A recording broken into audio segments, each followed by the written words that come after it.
Welcome to the Great Detectives of Old Time Radio. From Boise, Idaho, this is your host, Adam Graham. Got a comment? Email me, box13@greatdetectives.net.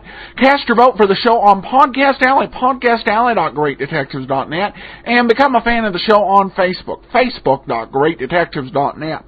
Well, I'm making it a habit based on a previous email warning that some of these later Holmes series may not be as good as the Rathbone Bruce series we're listening to. I'm evaluating ahead of time, so I'll know if a particular adaptation just didn't work, so we won't do it. I went ahead and I listened to the first John Stanley Sherlock Holmes adaptation from the 47-48 season. Took a sample of 4 episodes. Look, sounds pretty good. So we will definitely go ahead with that one. I've still got to check several more series. There are quite a few Holmes ones to go through. Make sure that we bring you good and quality shows and don't get stuck with something. For those of you who are in the Boise area, and I know there's a few of you, you can come out and meet me. I'm actually a more shy in person, just warning you. I will be speaking to the local mystery writers group, Partners in Crime. The date is Tuesday, June the 1st. The time is 7 o'clock.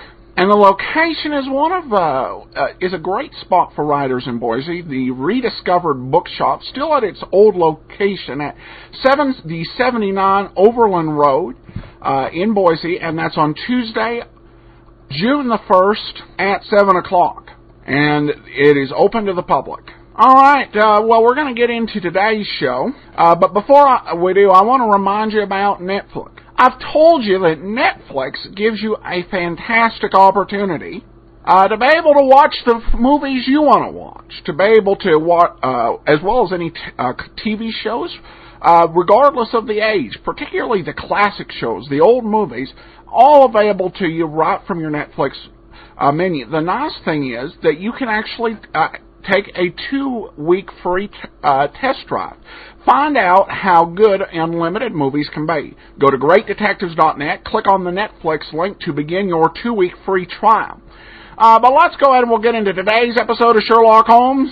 It's Murder in Moonlight, here on the Great Detectives of Old Time Radio. This episode from the life of Sherlock Holmes will be transmitted to our men and women overseas by shortwave and through the worldwide facilities of the Armed Forces Radio Service. Petri Wine brings you Basil Rathbone and Nigel Bruce in the new adventures of Sherlock Holmes.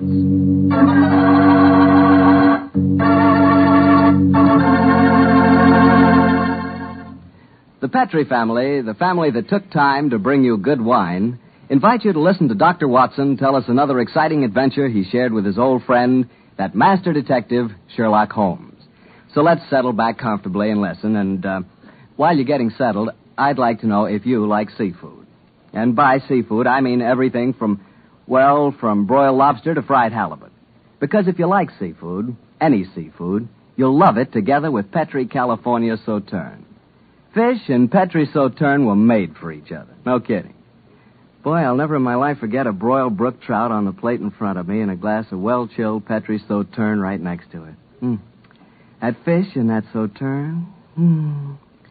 Petri Sauterne has a pale golden color that's really good to look at. And as for taste, well, that Petri flavor is really something. Take my word for it and try it, won't you? Oh, and I'll tell you something else. Try that Petri Sauterne with chicken sometime. Look, I better stop before I get hungry all over again, but just remember this. The best friend a good meal ever had is a glass of Petri wine.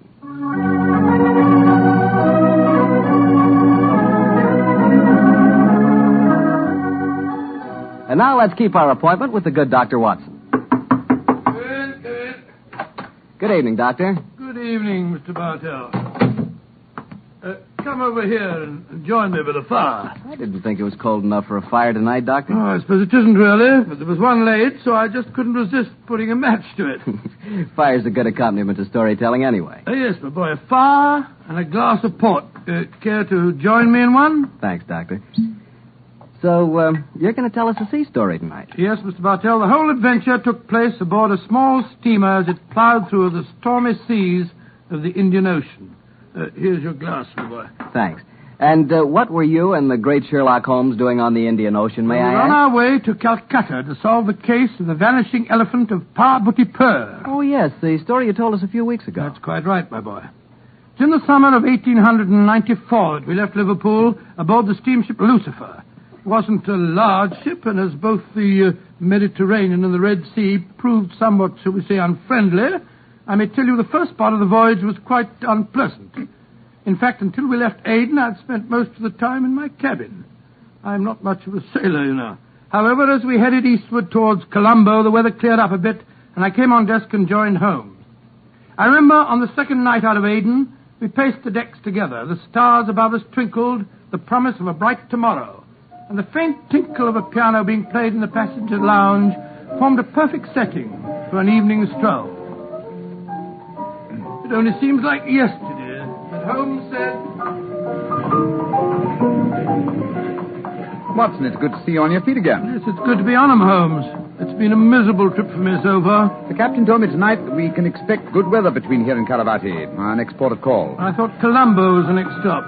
And where is Caravati, whatever you call it? Anyway, I never heard of the place. It's a tiny island in the Indian Ocean.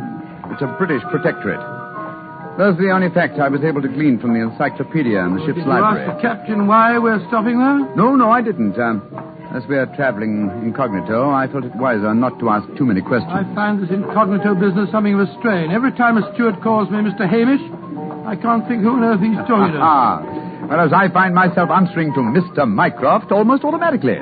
By the way, old chap, now that you're going to mix with the ship's passengers, I suggest that you adopt a Scotch accent. It would seem more appropriate for a Mr. Hamish, and I don't want anyone aboard to suspect our true identities. I'll do my best, but I must say, Holmes, I think you're being unnecessarily mysterious.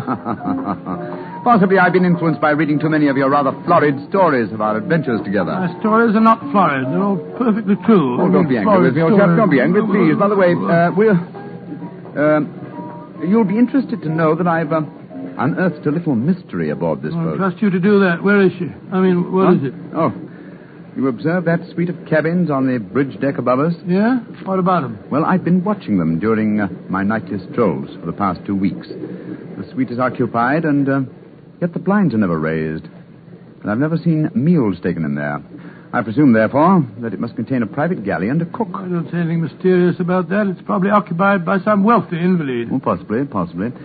Another interesting fact is that the occupants are not entered on the ship's passenger list. It all sounds very mysterious. There's probably a perfectly simple explanation for it. In any case, you must save your energies for the problem that awaits us in India.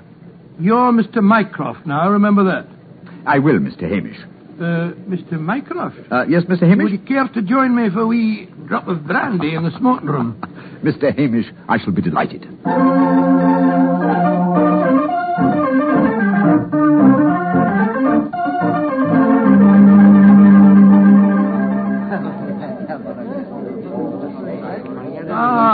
This is excellent brandy. Excellent. Watson, you noticed that rather garrulous gentleman over there in the corner? You mean the one at the table with the oriental-looking fella? Yes, the talkative man is the ship's doctor, but I haven't seen the other gentleman before on this voyage. I wonder if he's an occupant of the mysterious suite on the bridge deck. Let's go over and talk to him, shall we? And remember the accent, Mr. Hamish. And so, Verda, when we landed at Colombo, I decided to take Mrs. Abbott for a moonlight rickshaw drive through the cinnamon gardens. Did you gentlemen want to see me? If you'll excuse us, Dr. Harris, my friend Mr. Hamish and I were having a little argument, and we thought that perhaps you might be able to settle it for us. An argument? Oh, I love a good argument. Sit down, gentlemen. This is Mr. Verda. How do you do, gentlemen? Good evening, sir. My name is Hamish, and this is my friend, Mr. Mycroft. I'm so happy to meet you, gentlemen. Now, how do you know, Mr. Verda? Now, gentlemen, tell me what you're arguing about. Well, I Doctor, love a good argument. You see, it wasn't exactly an argument. My friend Mr. Hamish insists that the Suez Canal was built by a Dutchman in 1870. I'm convinced that it was built by de Lesseps, a Frenchman, in 1869. We thought you'd know. You flatter me. I'm only a ship's doctor, not an historian. Ask Verdi. He probably knows. Can you settle the question for us, sir? I can, Mr. Mycroft. You are almost correct. The canal was opened in 1869, though its construction began 10 years previously. De Lesseps, a French engineer, was in charge of the operation. There is a statue of him in Port Said Harbor, built to commemorate his skill and enterprise. Much obliged to you, Mr. Vera. Hamish, I think that I win my bet. Aye, Mycroft, I'm afraid you do, if you're sure of your facts, Mr. Werner. I'm sufficiently sure of them, Mr. Hamish, to venture a small wager myself. No. I think I'll not make any more bets on the subject, thank you. Well, gentlemen, if you will excuse me, I shall return to my cabin now. Oh, don't go. No, don't go, sir. You'll make us feel as if we'd driven you away. Oh, not at all, Mr. Hamish. I enjoyed meeting you both, but I have some letters to write. Good evening, gentlemen. He's a charming person. Charming and extremely knowledgeable. Bit of a bore, if you ask me. You two fellas enjoyed your trip? I'm just beginning to. It takes a little time to get my sea legs, you know. Dr. Harris, how long have you been on this ship? 4 years. This is my 23rd trip east on the Lucifer. Uh-huh. Why? Well, there's something that puzzles me on board this ship. I'm assured that you would explain it to me. And what is it? Well, the suite of cabins on the bridge deck, who occupies them? Wouldn't you like to know? Aye, Doctor, we would, and that's why my friend asked you. Well, I'll tell you. Though it's supposed to be a secret. But there'll be no harm in telling you now, for we're dropping anchor off the island of Cavarati in the morning. In that suite of rooms is the Rani of Cavarati herself. She has her own staff of servants and everything. What do you think of that? Oh, how very interesting. And is the Oriental gentleman who left the table when we arrived part of our entourage? He is, sir. He's the sort of Prime Minister of Cavarati. This whole trip of theirs is very hush-hush. Rani returning to her country, afraid someone might make an attack on her life. Have to keep it all hush-hush. Cavarati is an island that's had a lot of trouble. You seem to be remarkably well informed about the place, sir. Yeah, I should be. I used to practice there in my younger days. Well, really, how very interesting. Yes, I could tell you strange tales about the island. I remember... Oh, hello. See that fella coming into the lounge? You mean the big man with the grey hair? Yes. That's Sir Christopher Wyatt. Owns all the tea plantations on Cavarati. He's a dull fella, but I'll call him over. Wyatt, come over and join us. Be careful. You'll talk your head off if you give him half a chance. Draw up a chair, Wyatt. We were just talking about Cavarati. It seems to me that would be a good subject to keep away from. At least till after tomorrow, Harris. What do you mean? You know perfectly well what I mean. I should have thought that after your own experience on Cavarati, you would have learned a little discretion. You're talking like a schoolmaster, Wyatt. Why don't you just sit down, have a drink, and be friendly? Thank you. I prefer my own company. Pompous ass. You and Sir Christopher don't seem on the best of terms, Doctor. I know too much about him. He's afraid of me. That's what he is. Look at this girl coming into the room. Great Scott, she's good looking. Judging by our Oriental costume, she must be a member of the Rani's retinue. She's coming to our table. Yes, my dear. What is it? Which of you gentlemen is Mr. Mycroft, please? I am. My mistress sends her compliments and asks that you will call on her in her suite. And who is your mistress, may I ask? Her Highness, the Rani of Cavarati. Oh, I shall be delighted. Please tell the Rani that I shall pay my respects without delay. We will join her in a few minutes. Very well, Mr. Mycroft.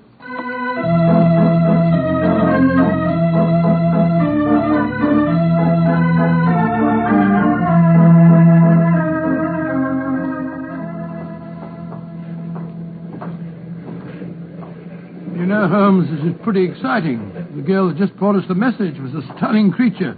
Imagine what the Rani herself must be like. Oh, what an incurable romanticist you are, Watson. I suppose you picture the Rani clad in oriental splendor, reclining like an odalisque on silken cushions. No, there's no need to make fun of me, old fellow. Here we are at the cabin.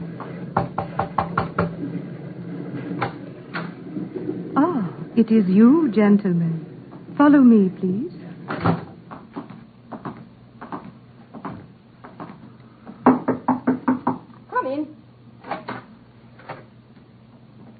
Her Highness, the Rani of Cavarati. All right, Regina, you can off it. Yes, Your Highness. Well, me lads, don't look so startled. Come in and sit down. Your Highness, What's the matter? Don't I fit into your picture of a Rani? What did you expect? A slant-eyed beauty with a veil and big hips? Well, I've got the big hips, all right. Your Highness. Never mind, Your Highness. Sit yourselves down and talk free and easy like. I may as well begin by telling you that I know who you both are. Mr. Sherlock Holmes and Dr. Watson. Dear me. I've seen you in the good old days in London, you know. May I ask if our visit is purely a social one, or are you in need of professional advice? Oh, a little of both, Mr. Holmes, a little of both. And we'll start off with being social. Roma. Mem Sahib. Champagne. Botachi, Mem Sahib. If you'll pardon my asking you, madam, but I've never seen you before, someone. Oh, that's a question I'm always having to answer. Yes, you probably have, Dr. Watson. You see, I was in the chorus at Daly's Theatre in London for quite a few years, until the Raja of Cavarati decided I'd look better on his island than I did in front of the footlights. Your husband, the Raja, is dead, isn't he? Yes, he was killed playing polo. Champagne, Mem Sahib. Colo. Champagne in the sector. Acha. He doesn't speak English, so I'll get along with telling you my troubles. Mr. Holmes, somebody's trying to kill me. Kill you? It's God. May I ask what reason you have for saying that, madam? You may, Mr. Holmes. Before I left England, I had threatening letters warning me that if I ever went back to Cavarati, I'd never get to the island alive. I got another letter in Port Said that said the same thing. You kept these letters, I trust? No, I didn't. I tore them up. I never did pay attention to letters that weren't signed. Oh, that's a great pity, madam. Those letters might have been invaluable. Well, it's too late to think about that now, Dr. Watson. Here's what's on my mind. I land at Cavarati in the morning, and if anyone's up to a bit of no good, tonight's their last chance. You destroyed the threatening letters, madam, thereby indicating that you did not believe in the threats, and yet you now appear to feel that you are in danger. I wonder what made you change your mind. The Ace of Spades. Yes? I don't understand you, madam. In the last 2 days, every time I tell my fortune, I get the Ace of Spades. Now, you know what that means. Death. Oh, come now, madam. If you'll pardon my saying so, that's a very childish superstition. Well, the cards have never lied to me yet. Oh, you can laugh at it if you like, but I know. Well, do you mind if I ask you a few questions? Anything you like, Mr. Holmes, fire away. How long is it since you were in Cavarati? About 18 months. We were in England when my husband died, and I couldn't face the idea of going back to that island alone. 3 months ago, Verda... Oh, he's the chief minister of Cavarati. Yes, madam. We met him for a moment in the lounge. Oh, well, Verda came over to England to persuade me it was my duty as the Ronnie to go back. I see. As far as you know, have you any enemies among the passengers on board the ship? Oh, that's an odd one to answer, Mr. Holmes. But I can tell you right here in my suite there's someone who doesn't like me. That girl, Raduna, the one that brought you my message. She was in love with the Roger herself. I know she hates me, even though she did stay with me in England after my husband died. How about Ferda, your minister? Oh, he's all right. My husband thought the world of him, and he's been wonderful to me. He came from Cavarati recently, you say, to persuade you to return there. That's right, Mr. Holmes. Well, Brumer seems to be all right after drinking that champagne, so it'll be safe for us to have some now. Champagne omlog kedo? Botache, Mem Sahib. Oh, I've been burning with curiosity to know why you gave him a glass of champagne a few minutes ago, and yet we didn't have any. Well, surely that's obvious, Watson. Fruma is the official poison taster, isn't he, madam? That's right, Mr. Holmes. He tastes everything I eat or drink before I do. And if it doesn't affect him, then I know it's safe. Berta brought him over to England when he came to fetch me. On the island of Cavarati, poisoning's quite an hobby, you know. There were 2 people in the smoking room tonight who seemed to know quite a lot about your island. The ship's doctor, a rather garrulous gentleman by the name of Harris, and Sir Christopher Wyatt, who owns tea plantations on the island. Do you know either of them, madam? I should say I do, both of them. Dr. Harris isn't any good. He was on the island for a bit, but he got into some kind of trouble, and my husband had him thrown out. And how about Sir Christopher Wyatt? Oh, Chris is all right. I saw quite a bit of him in London after my husband's death. As a matter of fact, well, if I weren't going back to Cavarati, I don't think he'd be on the boat at all. He hasn't been there for over 5 years, ever since he had a row with my husband over the wages he paid the native labor. It seemed to me that several people aboard this boat have a personal interest in the island of Cavarati. Interests that might be influenced by your death. Yes, just what I was going to say, madam. I think we should keep an eye on you. Oh, that's just what I was hoping you'd say, Doctor. You see, I'm giving a bit of a supper party tonight. All the people we've been talking about have been invited. And I thought if you two were to be here, perhaps you'd be on the lookout for any funny business. How about it? Well, of course we'll come, won't we, Holmes? I think it might be a good idea. Though I would suggest that we retain our incognitos as Mr. Hamish and Mr. Mycroft. Well, whatever you say, Mr. Holmes. And now, let's have that champagne.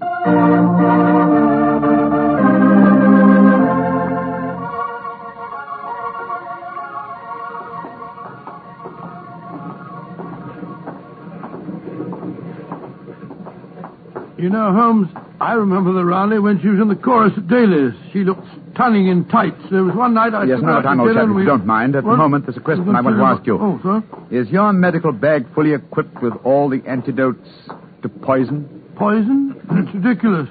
How could the Rani be poisoned when she has a poison taster? My dear Watson, you mustn't... What the blazes is that? Come on, Watson.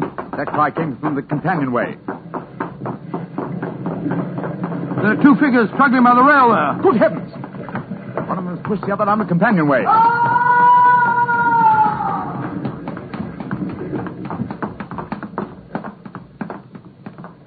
Good Lord. His skull smashed in. I'm afraid that he... What's happened? Sir Christopher Wyatt. What are you doing here? I was taking a stroll. I heard a yell from this direction and came here as fast as I could. Great Scott, this fellow's bleeding badly.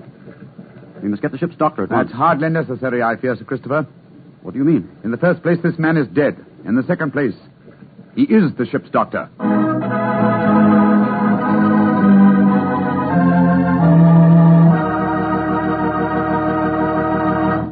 We'll hear the rest of Dr. Watson's story in just a second, so I'm just going to ask you to do one thing for me. Well, I should say for yourself. Tomorrow night, if you're having meat or any meat dish for dinner, why not open up a bottle of Petri California Burgundy? That wonderful, rich, red Petri Burgundy will turn your dinner into a real feast. You see if it doesn't. Because there's nothing like a good wine with good food. And I know your family gets good food, and I know that Petri Burgundy is a good wine. In fact, it's a perfect mealtime wine. Try it and see. And now, Dr. Watson, tell us what happened next. You said you found the ship's doctor dead at the foot of the companionway? Yes, Mr. Bartell. His neck had been broken instantly. Imagine there was a good deal of excitement aboard. No, my boy, as a matter of fact, there wasn't. We managed to get the body back to its cabin without attracting attention. Holmes, after revealing his true identity, was able to persuade the captain to hush up the killing until after the Rani's party had taken place. Oh, he didn't want to scare the murderer, I guess. What happened next, Doctor? Holmes and I returned to our cabin to dress for the party. Holmes, I remember, was in a state of suppressed excitement. He spoke quietly and deliberately. Watson, surely it's obvious why the doctor was murdered. Oh, it isn't obvious to me. It's elementary, my dear fellow. You are planning a subtle murder by poison. How wise to remove the one man who might save the victim's life, a doctor. Oh, you keep harping on poisoning. It seems to me that it would be the last way a murderer would try to dispose of the Rani. Everything she touches is first tested by the poison tester. Exactly. That's why I call it a subtle murder attempt. Didn't you notice the physical attributes of Prumer, the poison tester? Which in particular, Well, Holmes? his unusually glossy hair, his remarkably clear complexion, his plump figure. Look here. Just tell me one thing, will you? What's that? I presume that in your medical bag you have a supply of magnesia. Naturally. Do you also have hydrated ferric oxide? Yes, I do. Splendid. Let's be off to the party. Oh, funny things to take to a party, I must say. That's true, my dear fellow, but I'm afraid that this party may not prove as convivial as the Rani thinks.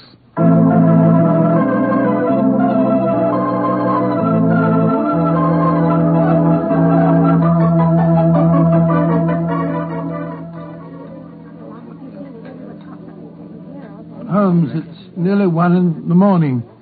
Everything seems to be going splendidly. It seems to be, Watson, but keep your eyes on the Rani. Yes, I have been. The poison testers tested everything that passed her lips. We don't endorse to you, Sir Christopher. You having a good time? Yes, indeed, thank you, Mr. Hamish.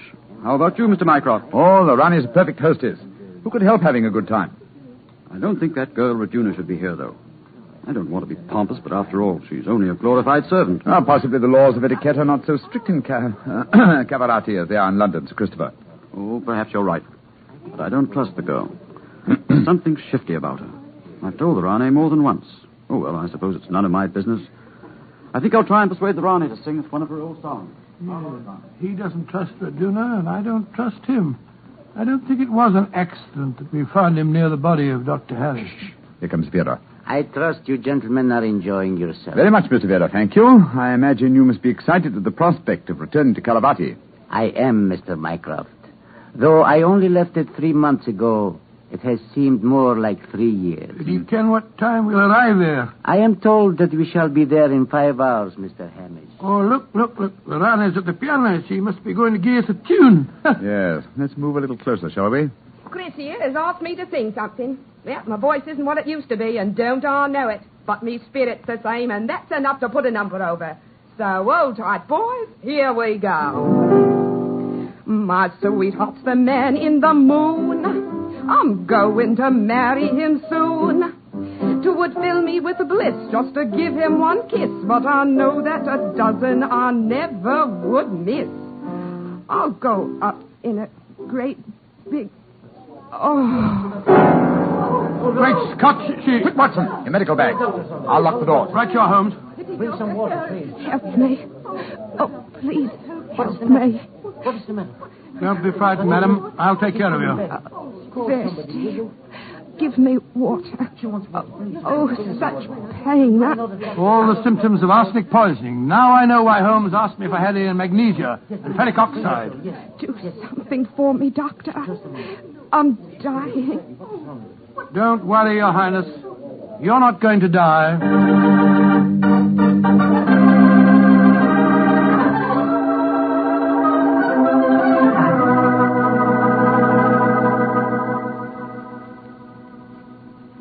Going to live, Holmes. Ah, gracious me, I'm tired. It's touch and go there for a while, though. Well done, Watson, old chap. Well done. Now that she's out of danger, why can't we all go back to our cabins? It's nearly dawn, and we've been locked in here since 1 o'clock. We've no right to do this, you know. Possibly not, Sir Christopher, but there's a murderer in this cabin, and I don't intend to let him escape. Mr. Holmes, what happened? How could I have been poisoned when Frumer tasted everything first? Why wasn't he poisoned? For a very simple reason, Your Highness. The murderer has been conditioning Frumer for over a year. What do you mean? He's been feeding him gradually increasing doses of arsenic until he has finally become immune to the poison. Great Scott, I never thought of that. Frumer's glossy hair, his complexion, and stout figure are all typical of a person who consumes arsenic regularly. But who could have done it? Only one person had the opportunity. Well, tell us who that person is. No, not you, Sir Christopher, not you. For you haven't been on the island for years, whereas Frumer returned from Caravati but 3 months ago. Ryduna has also been in London with her mistress for the past 18 months, remember? The answer is obvious. You did it, Verda. You brought the taster over when you came to fetch me. You'd prepared him for the year beforehand. Of course I did. No white runner will ever rule over Cavarati. And you murdered Dr. Harris. Equally true. Mr. Holmes, give me the key to the door, please. Oh, no. What? Do not come near me. Oh. Please throw it on the floor. Do not hesitate. You see this revolver? I should have no compunction in using it, I assure you. How do you expect to escape, Yoda? The key, please. Thank you. You'll never get away with this, Verda, you devil. But I shall. We are now in the harbor of Cavarati. I shall swim ashore and arrange your welcome, my dear Rane. Turn your backs, please. Turn them. Thank you. Goodbye. He's gone. Come on, Watson. After him. You have your revolver, Watson? Yes, but I didn't get a chance to draw it. He had me covered. Well, draw it now, old fellow. Aim for a leg or an arm, and don't hesitate to shoot. There he is, up by the lifeboat. He's climbing up on the rail. Where is he? Where did he go? Out there on the rail above us, madam. He's going to dive. Give me that revolver, Dr. Watson, quick. That's it. Come down off there, Verda. Fools! Meddlers! Keep out of my affairs! There he goes. He's dived. Madam, you shot to kill. Of course I did, Mr. Holmes. Remember that we're now in Cavarati waters, and that though I may not look like it at the moment, I am still the Ronnie of Cavarati.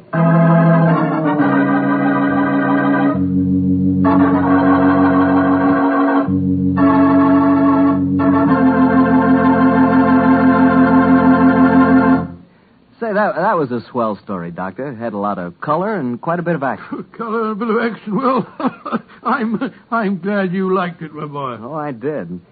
Say, that's not a bad idea. I mean, having someone taste everything before you eat it. Oh, it's a very old idea, very old. Very common, too, years ago. You know the kind of job I'd like? No, what's that? I'd like to be the official taster for the Petrie family. Boy, just think of all the Petrie wine I'd get to taste. Petrie to the right of me, Petrie to the left of me. What a life. What wine? Yeah, I wouldn't mind having that job myself. You said it. The Petrie family, really knows how to make good wine. They've been making wine for generations. And because they've always owned and operated their own business ever since it was started way back in the 1800s, well, the Petrie family has sure piled up plenty of skill and experience. Yes, they've been handing down in the family from father to son, the fine art of turning luscious grapes into delicious wine. That's why you can't go wrong with any Petrie wine. It must be good, because Petrie took time to bring you good wine. Well, Doctor, what new story do you have lined up for us next week? Next week, Mr. Bartell, I'm going to tell you an adventure that Sherlock Holmes and I had many years ago. It concerns a series of bonfires, an underground cellar full of gunpowder, and a strange death on the rooftops of London.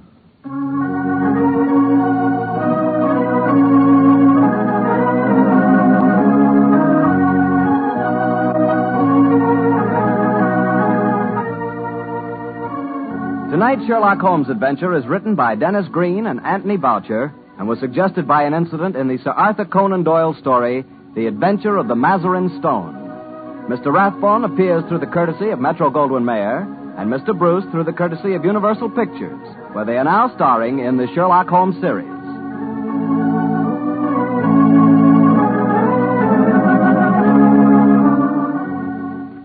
The Petrie Wine Company of San Francisco, California, invites you to tune in again next week, same time, same station. This is Harry Bartell saying goodnight for the Petrie family. Sherlock Holmes comes to you from our Hollywood studio. This is the Mutual Broadcasting System.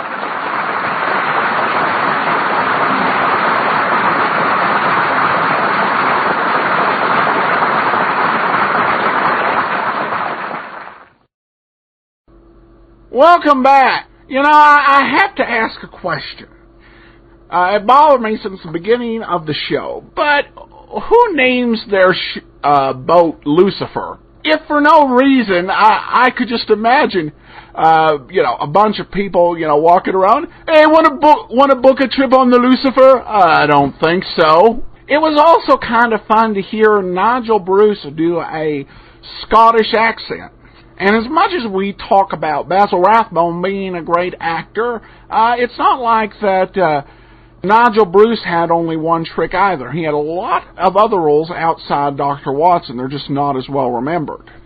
All right, well, a few quick comments here. Rick emails in from Glen Carbon, Illinois. I love the shows, all of them. You had a very enjoyable and interesting, most of the time, commentary that helps to bring them to life.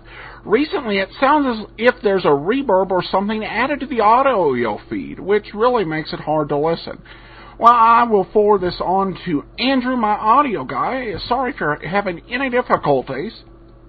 Haven't heard about audio problems for a while. Finally, Kim catches an error. Just listen to the episode, Jeff Regan, the lady with no name.